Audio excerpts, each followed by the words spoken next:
Aliás, imagens, né, que nós vamos mostrar aqui na sequência do que aconteceu na Cracolândia ontem, região degradada do centro de São Paulo. Um grupo, né, de usuários de drogas promoveu um arrastão tentando furtar, roubar objetos de motoristas que passavam ali pela região da Sala São Paulo, Rua Mauá, Dino Bueno, né? Uma região muito degradada, um dos principais desafios para o prefeito Bruno Covas aqui pelos próximos anos para a cidade de São Paulo. O taxista Flávio Guedes estava trabalhando na região quando foi surpreendido por integrantes do grupo que levaram todos os bens dele. Eu percebi um movimento muito grande desses moradores de rua andando. Não demorou muito para darem uma cadeirada no meu para-brisa. E aí outras pessoas vieram pela lateral e quebraram os vidros laterais também. Eu simplesmente levantei a mão e falei, vocês podem pegar tudo que vocês enxergarem. Aí pegaram o celular, pegaram o relógio, levaram a bolsa térmica, abriram o porta-luva. O que eles acharam que tinha valor, levaram. A movimentação também foi observada pelo assistente social Sérgio Rodrigues, que passava pelo bairro, mas conseguiu escapar por outro caminho. Eu vi que estava interditado a região, fiquei bastante tempo na Rio Branco para poder desviar do acesso, porque o caminho da minha casa é pela Rio Branco, então eu fiquei um tempo parado lá esperando, meio sem saber o que estava acontecendo, e eu vi uma grande circulação de pessoas, os usuários da Cracolândia, circulando por outras ruas que não é a exata onde eles ficam ali na concentração. Bom, para quem não viu as imagens e não está vendo, está nos acompanhando pelo rádio, né? Grupos de usuários de drogas cercaram carros ali com pedaços de pau, de ferro, né? Começaram a bater nos carros, abriram a porta dos carros para tentar encontrar objetos de valor, promovendo ali um arrastão, né? Em plena luz do dia. E ninguém nessa tem região pressa, da né, cidade. Pedro? Isso que é incrível. Não é que a pessoa chegou esse grupo, atacou e foi embora. Não, foi uma ação que demorou 20, 30 minutos. Ninguém tinha pressa para sair correndo. Corre, carros ali tentando escapar pela calçada, olha lá. Eles abrem os veículos, né? Os motoristas às vezes não tem como acelerar para escapar, junta um grupo ali de usuários de drogas, de moradores lá das ruas da região, e começam a assaltar os motoristas, né? Para falar mais sobre esse assunto, a gente convidou aqui para o Jornal Gente, está plugado conosco aqui, o secretário executivo de Segurança Pública da PM de São Paulo, Coronel Álvaro Camilo, que já foi comandante da Polícia Militar aqui de São Paulo e já foi comandante do Centro de São Paulo, também conhece muito bem essa região da cidade e esse problema aqui. Qual que é a responsabilidade da Polícia Militar nesse problema que aconteceu ontem na região da Cracolândia, hein, Coronel Camilo? Bom dia para o senhor. Bom dia, Pedro. Bom dia a todos. A responsabilidade é de todos nós, Pedro. Nós precisamos ali fazer frente a esse grande problema. A polícia atua diariamente lá, nunca saiu de lá. Você acompanhou isso muitas vezes, até comigo, quando eu comandava a região centro. É um programa de mais de 30 anos. São feitos flagrantes diários, né? Só nesses 2 anos aí, mais de 1.200 pessoas foram presas, mais de 1.000 em flagrante, mais de 150 adolescentes. E só ali naquela região, Pedro, naquele fluxo e no entorno, mais de 3 toneladas de drogas já foram retiradas de lá. Diariamente você tem flagrantes ali, as conduções aos distritos, né? E a maioria, como é usuário de droga, acaba não ficando preso, né? Os traficantes ficam, mas os usuários não. E eles acabam retornando para essa região. Então, ali só vai acabar quando realmente tirar aquelas edículas. Ali tem uma série de casas que se transformaram em cortiços, são pedaços de casas, na realidade, que são utilizadas para fazer tráfico, para que eles se escondam, além das barracas que eles montam na própria rua. E a dificuldade do poder público é muito grande, né?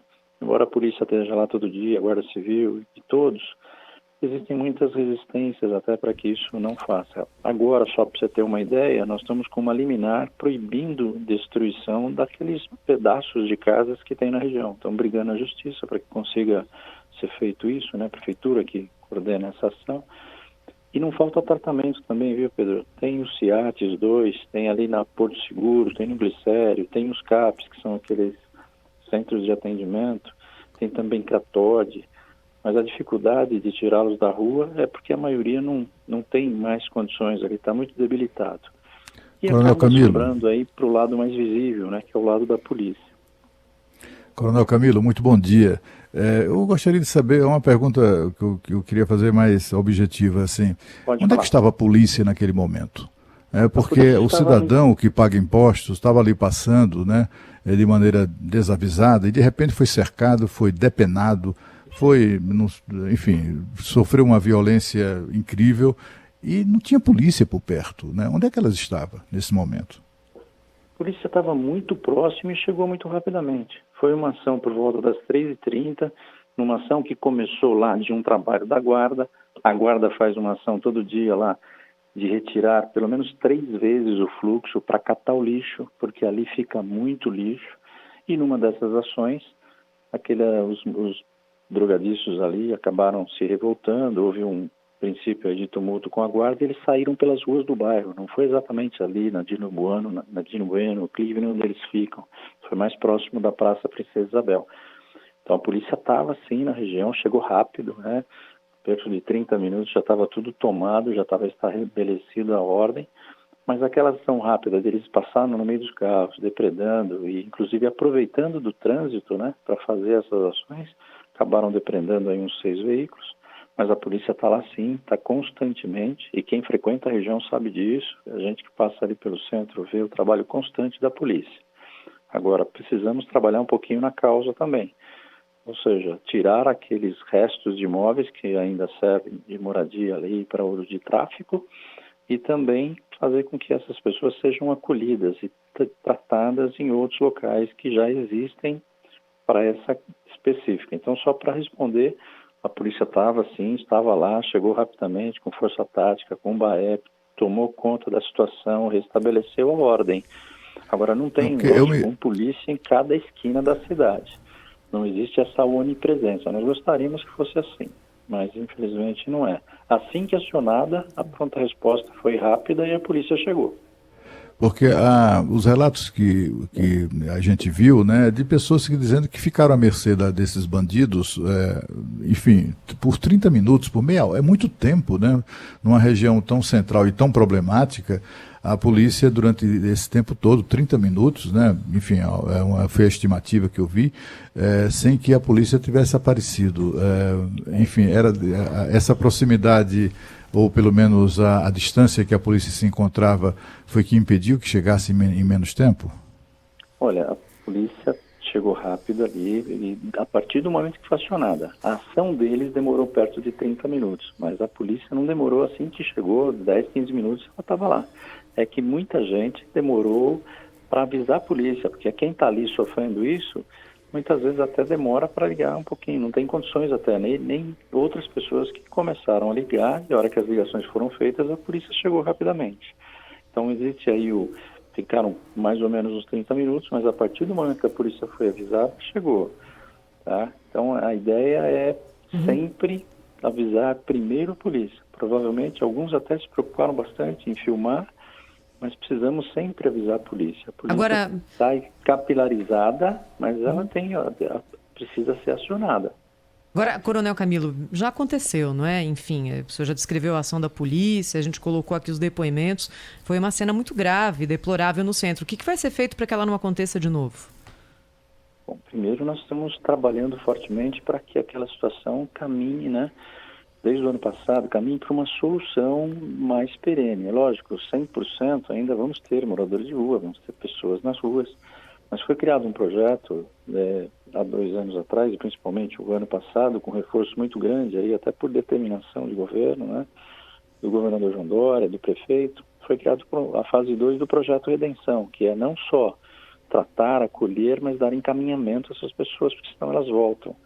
E aí tem uma ação integrada, que, aliás, temos reuniões semanais sobre essa situação, enfrentando problemas jurídicos, enfrentando pessoas que querem manter essa situação, até porque ideologicamente lhes é interessante, mas o trabalho é constante. Tem reduzido muito gradativamente, mas tem reduzido. Já uma quadra, que é a 38, ela está praticamente quase toda desocupada. A 37 ainda, que é uma quadra que nós temos lá, muitas casas ainda devem ser desocupadas. E daqui para frente, qual que é a nossa intenção? É estar constantemente lá, junto com a Guarda Civil, mais até do que estávamos até agora, para que isso não se repita, até que nós possamos ter uma situação melhor lá.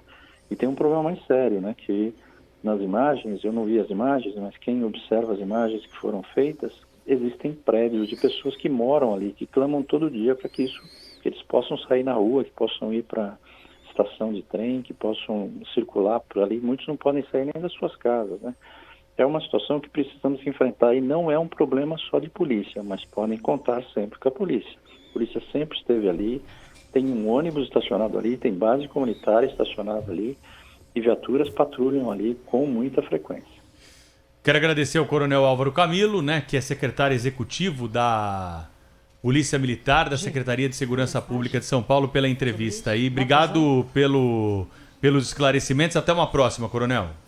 Obrigado, Pedro. Um grande abraço. Bom dia a todos. Olha, Cláudio, Thaís, ouvintes, né? A gente conversou aqui depois da eleição, quando a gente falava, acho que não sei se no dia da cobertura da eleição, nos dias seguintes, né? E eu lembrei para os ouvintes da Rádio Bandeirantes que esse é um dos principais desafios que nós temos na cidade de São Paulo. O prefeito Bruno Covas precisa olhar para essa questão, não é uma responsabilidade única da prefeitura. O Ministério Público muito atrapalha nessa questão, em algumas decisões que já foram tomadas sobre a Cracolândia. Vem um promotor de justiça sempre lá com a sua ação no Poder Judiciário, do seu gabinete com ar-condicionado, longe dessa realidade, né, que está se espalhando por São Paulo.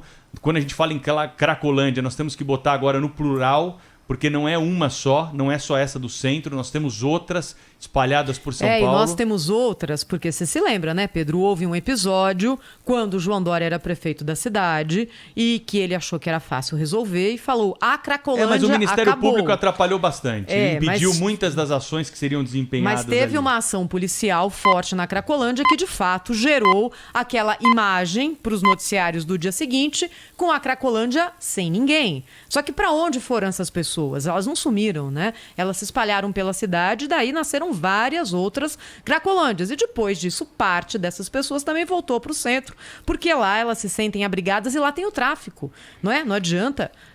O que o consumidor de droga quer? Ele quer ter acesso à droga e é lá que tem. Por isso voltaram. Então é bom a gente ficar esperto também com soluções mágicas e meio pirotécnicas, porque não tem. Não tem. Não tem, não existe. Não tem, mas é assim, a gente observa que muitos atores nessa confusão toda, incluindo promotores, né, incluindo ONGs, enfim, e políticos, muitos parlamentares, etc., eles fazem a política de Pôncio Pilatos, né?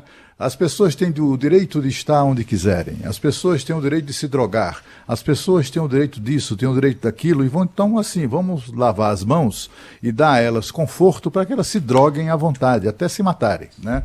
E até conseguirem se matar ou conseguir matar alguém da família, que é muito frequente isso, né? Em famílias com drogados acontecer casos de violência, etc. Esse tipo de atitude, além de ser muito confortável para quem não quer ter trabalho, né? Embora esteja numa função pública que torne isso essa preocupação uma obrigação desse agente público, então eles, para não ter muito trabalho e continuar no seu gabinete com ar-condicionado, como lembra o Pedro, ele simplesmente lava as mãos. É isso aí. Construindo essa fantasia de que as pessoas têm o direito de fazerem o que fazem os drogados da Cracolândia de São Paulo. Esse debate passa pela internação compulsória. Nós não vamos conseguir Sem resolver. dúvida. Nós não vamos conseguir resolver o problema da Cracolândia sem debatermos a internação compulsória. Se um parente seu se torna um usuário contumaz de drogas, né? Se um filho, se um sobrinho, se um primo, a família que tem uma estrutura, a família que tem condições financeiras, pega esse sujeito, coloca numa clínica, né? E ele tem ali toda a estrutura e às vezes, necessária, uma, duas, Thaís. 10, 20 vezes, né? Exatamente. A estrutura necessária, porque é preciso dar a mão para essas pessoas. Essas pessoas precisam dar a mão. Só que às vezes elas estão tão alucinadas pelo efeito da droga que elas não conseguem pegar na nossa mão. Então é sim dever do poder público tratar dessas pessoas. E algumas delas precisam de internação compulsória. Elas precisam ser levadas para esse tipo de tratamento, para esse acolhimento, né?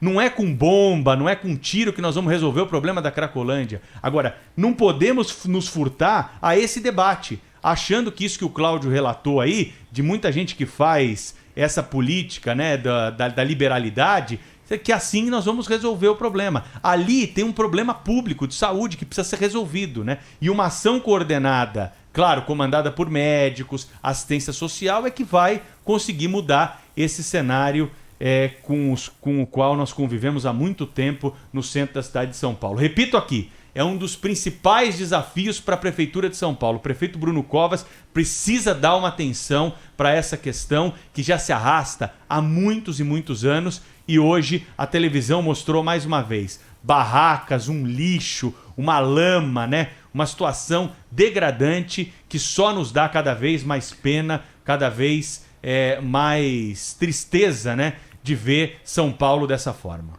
É um drama, né? Uma tragédia, inclusive, para as famílias. E muitas famílias acabam jogando toalha, né? Passam a vida tentando tirar o ente querido daquela situação, mas a droga toma Às vezes não conta tem recurso, né, Cláudio? Não tem condições, né, financeiras, e não tem também condições. Perdeu, sabe? Tem aquele sentimento de perda. É isso. O drogado vira um ser que é desconhecido da família, né? Alguém que é capaz de, como a gente tem visto, né, no noticiário com muita frequência, né, que é capaz de cometer um ato de violência contra a avó, contra o pai, contra a mãe, para poder pegar alguma coisa de valor e transformar aquilo em droga. Quer dizer, essa figura está completamente dominada pela droga, né? Isso causam tantos problemas às famílias, e as famílias, muitas delas se desestruturam, né? Aquelas que acabam vivendo uma situação dramática, perdem tudo para tentar salvar. Vão à falência, Cláudio. Vão à falência, exatamente. E aí, assim, a família acaba também, quer saber? Siga teu caminho, né? Acaba se livrando do problema também.